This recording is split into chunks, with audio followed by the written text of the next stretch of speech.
Dear friends, in class 9 we are studying 7th chapter triangles, and next point is criteria for congruence of the triangles. Now we have already studied that two triangles are congruent if three angles are congruent and three sides are congruent. So here this looks like a little bit bigger. Here triangle ABC will be congruent to triangle DEF if angle A is congruent to angle D, angle B is congruent to angle E, angle C is congruent to angle F, then AB is congruent to DE side, BC is congruent to side EF, then side AC is congruent to side DF. This is what we have studied. So, three angles of one triangle and three sides of one triangle must be congruent to corresponding angles and sides of the other triangle. If it is fulfilled, then the triangles are congruent. So this is what the criteria is. Criteria is three angles and three sides of one triangle must be equal to the corresponding angles and sides of the other triangle. Now let us try to understand what will happen if one of the criteria is not given to us. Means we are given that only two angles are congruent, that is A is congruent to D and angle B is congruent to E and three sides are congruent. What will happen? The third angle will automatically become congruent. Means even if you are given that two angles and three sides are congruent, still the triangles are congruent to each other. Still the triangle ABC is congruent to triangle DEF. Now let's try to understand. If one more criteria is not given, that is one angle and three sides are given to us. One angle and three sides of the triangle are congruent to corresponding angle and the sides of the other triangle, then also the triangles will be congruent.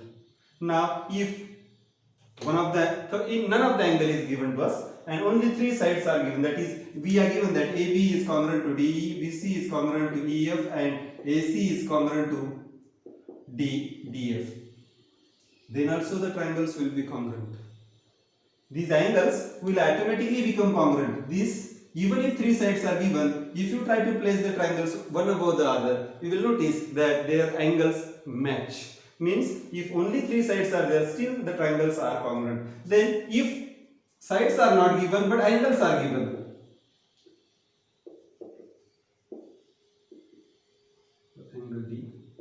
angle B is congruent to angle E and angle C is congruent to angle F.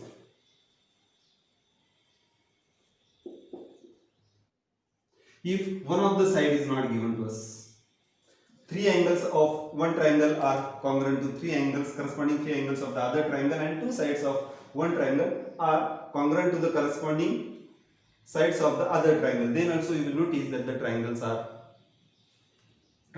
congruent. What will happen? So what is the minimum criteria for two triangles to be congruent? That we are going to study. Minimum criteria for congruence of triangles we are going to study one by one. First is SAS criteria. SAS criteria. What does this mean? Two sides and included angle. If two sides and included angle is congruent to the corresponding two sides and angle of the other triangle, then the two triangles are congruent. This is what is the theorem that we are going to study. Now for this, what we have to do is, this is very basic, so theorem cannot be proved. We are going to do it actually practically. What you will do, take 5 cm line on the papers, name this line as BC and this line as EF. It must be 5 cm, this must also be 5 cm. Now take another angle some 60 degrees at point B and at point E. So if you take 60-degree angle with the help of protractor, you will get this angle as 60 degree. Now take 4 cm arc on it, on this also and on this also. you will get some point. Let's name it at A and D. Join these points AC and EF. Cut the paper. If you cut the paper and put one above the other, you will notice that they exactly match. What we have done? We have constructed 5 centimeter line, then 4 centimeter another segment after taking 60 degrees. Please note here angle was between the two sides. So side, angle, side. Angle is included by the two sides. If angle is included by the two sides, then you will notice that the two triangles are congruent. That is, this can be checked practically by cutting the paper and placing one above the other. Now let us try in another way. If you take this as 5 centimeter, another segment 5 centimeter, another piece of paper with 5 centimeter. Let us name it as YZ. Then take 50 degrees this side. Sorry, 60 degrees. Same 60 degrees we are keeping. Now, with the help of compass, 4 centimeter. If you try to make arc on this, take 4 centimeter on this, you will notice that this triangle is not congruent to this triangle, but this triangle is congruent to this triangle. It means the angle must be included by the two sides. Please note, in this figure you will notice that the angle is not included by the two known sides. Here two known sides and angle is included between them. So if angle is included, then the triangles are congruent, and if angle is not included, then you will notice that triangles are not congruent. So this can be checked by cutting the piece of paper and placing one above the other. We can call this criteria as SAS criteria. That is two sides of criteria. Two sides of one triangle and two sides and included angle of one triangle is congruent to two sides and included angle of the other triangle. If this criteria is fulfilled, you will notice that the two triangles are congruent. Thus, two triangles are congruent if two sides and the included angle. Please note here two sides and the angle is included of one triangle are equal to the two sides and included angle of the other triangle. So if we know that two sides of one triangle are congruent to the two sides and the included angle, included means included by the two known sides. The angle must be included by two known sides, and here also the angle must be included by two known sides. If another angle is given, that is this angle is given, then it is triangles are not congruent. So please note, angle must be included by the two sides. So if the included angle and the two sides of one triangle are congruent to the included angle and the two sides of the other triangle, then the two triangles are said to be congruent, or they automatically remaining other, that is this second angle will automatically become congruent to the another angle, corresponding angle. This R will automatically become congruent to Z. If we know only this much, still other angles automatically become, this third side will also be congruent to the third side of the other triangle. Dear friends, in example 1 of this chapter, we are asked in figure, we are given in this figure, OA is equal to OB. So this part of the segment OA is equal to OB, then OD is equal to OC. This OD is equal to OC. Show that triangle AOD, this triangle AOD is congruent to triangle AOD is congruent to triangle BOC. This is what first question is asked, and we are asked another question. AD is parallel to BC. Let us try to write the solution for this. So first thing is we need to write the given things. So we are given in figure OA is equal to OB. This is given to us. Then OD is equal to OC. And please note now, here angle BOC, this angle, and angle AOD, this angle, are vertically opposite angles. Means they must be congruent. This is what is given to us. And angle AOD is equal to angle BOC. Reason is vertically opposite angles. Vertically opposite angles are always congruent. Vertically opposite angles are always congruent or always have equal measure. Now please note two sides and the included angle. Two sides of one triangle and included angle is congruent.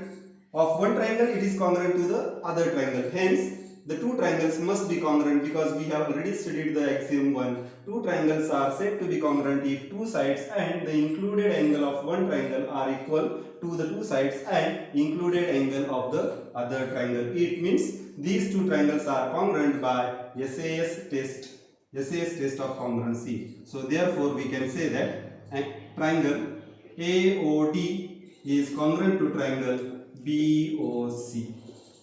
Please note, before writing this, you must be very sure, SAS test of congruency, you must be very sure that A is congruent to B, O is congruent to O, and D is congruent to C.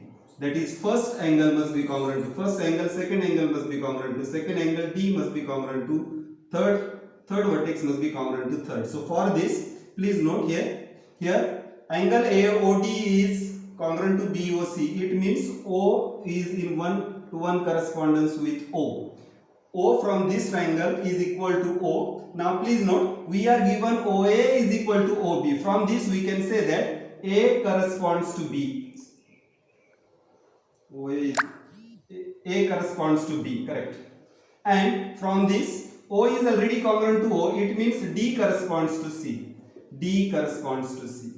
So you can write triangle OAD is congruent to triangle OBC, or AOD is congruent to triangle BOC. Please be careful about writing the sequence. If you are writing third from downside, DAO is congruent to triangle CBO.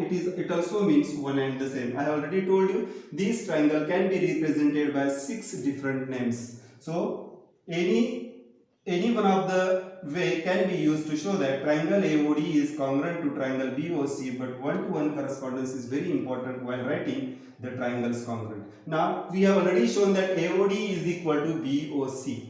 Second part is AD parallel to BC. We have to show that this line is parallel to this. Now please note, we have written that triangles are congruent. It means first angle is congruent to first angle, second angle is congruent to second angle, third angle is congruent to third angle. There it means angle D is congruent to angle, that is third angle D is congruent to angle C. Or you can take first, angle A is congruent to angle B. So angle A is congruent to angle B. Reason is, they are the corresponding parts, corresponding angles of congruent triangles. Corresponding angles of congruent triangles.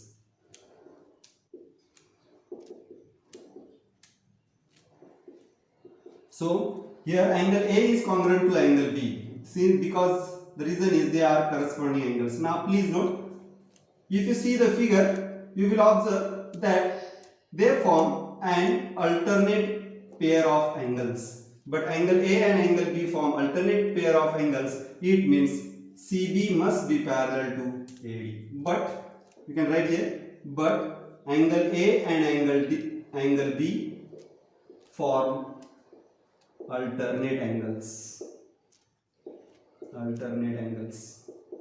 We have already studied in earlier chapter, if alternate angles are congruent, lines are parallel. It means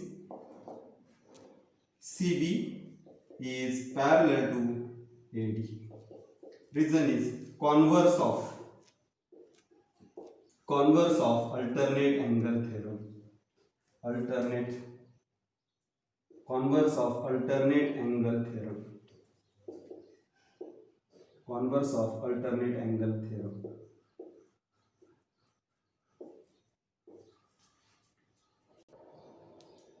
CB, we have written CB is parallel to AD. We were asked AD is parallel to BC. So here, if this is parallel to this, it means other way it is true. So we can say that AD is parallel to BC. Therefore AD is parallel to BC. Dear friends, we are given second example.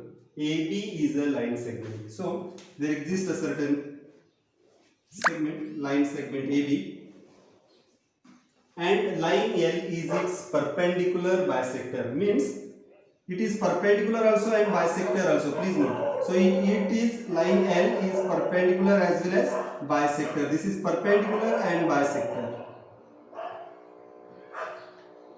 Line L is its perpendicular bisector. If a point P lies on line L, point P lies on line L, show that P is equidistant from A and B. We have to show that this AP is equal to BP. So we have to show this. So let us write the given things. We are given that AB is a line segment.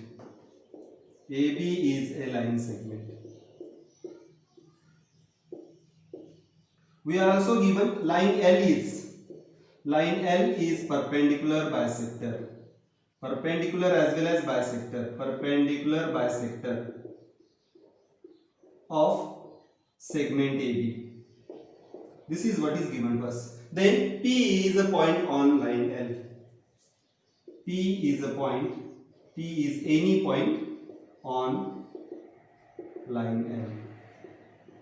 P is the point. It can be anywhere on line L. It can be here, anywhere on the line L. We have to prove that P is equidistant from A and B. Means we have to show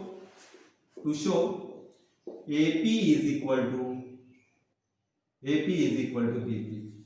This is what we have to show. Now, how to show? See, we are going to consider triangle. Let the perpendicular bisector meet at some point C. So we have given this name. Let us write here. Let PC be perpendicular to AB. PC is perpendicular to AB. Now consider triangle. ACP and triangle BCP. We have considered these two separate triangles, ACP and BCP. In this, AC is equal to BC. The reason is we are given L is perpendicular and bisector. It means we are given that it is bisector. Line L is bisector. So it will make two equal parts of segment BC. So we will get AC is equal to BC. Then PC is equal to PC. Reason is same side, common side. It is always, every segment is congruent to itself. So PC is congruent to PC. Now see, angle ACP is equal to angle BCP is equal to 90 degrees. The reason is we are given line L is perpendicular. If it is perpendicular, it will make 90 degree angle. So here we are given line L is perpendicular. So it will make 90 degree angle only. So please note, here we have got two sides. This side is congruent to this side is congruent to itself, and the included angle is congruent. It means the two triangles are congruent. But while writing one-to-one correspondence, be careful. Here C is congruent to C angle.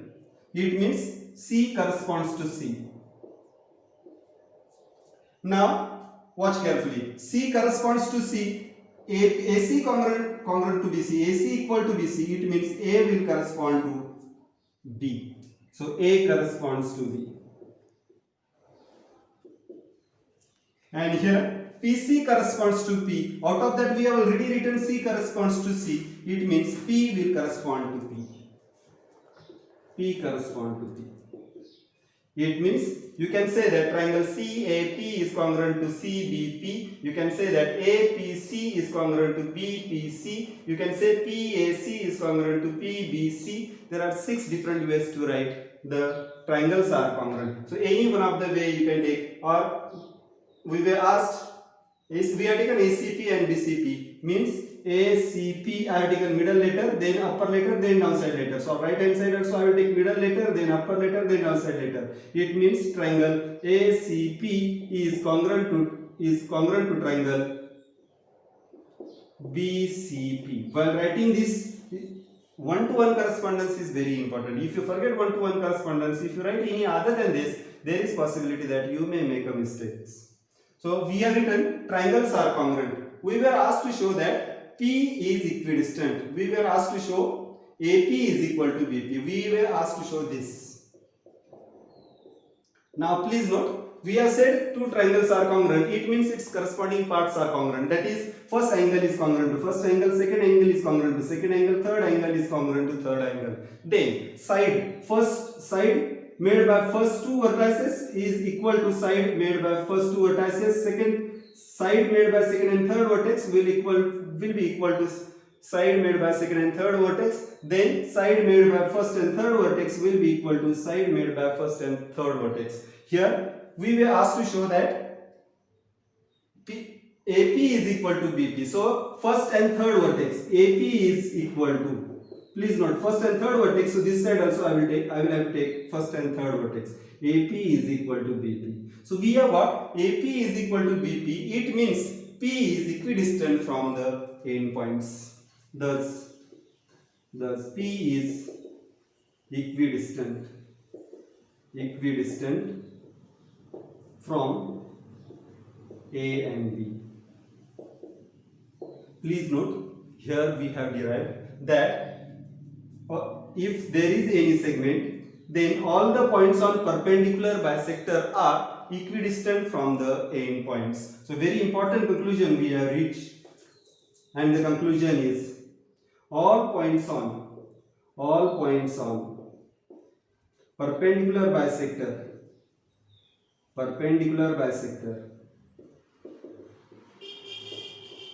of a segment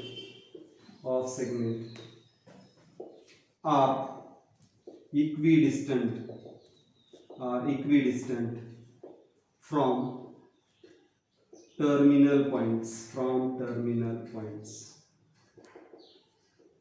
Please note, theorem we have proved only for P, but P is any point on P can be anywhere on the perpendicular bisector. So you will notice, if P is here, then P is equidistant from A and B. If P is here, it will be equidistant from A and B. If P is here, then also it will be equidistant from A and B. If P is on this downside part of the line segment, then also you will notice that it is equidistant from A and B. Thus, we can say that all points on perpendicular bisector of a segment are equidistant from terminal, means end points of that particular segment. So, all points on perpendicular bisector of a segment are equidistant from end points.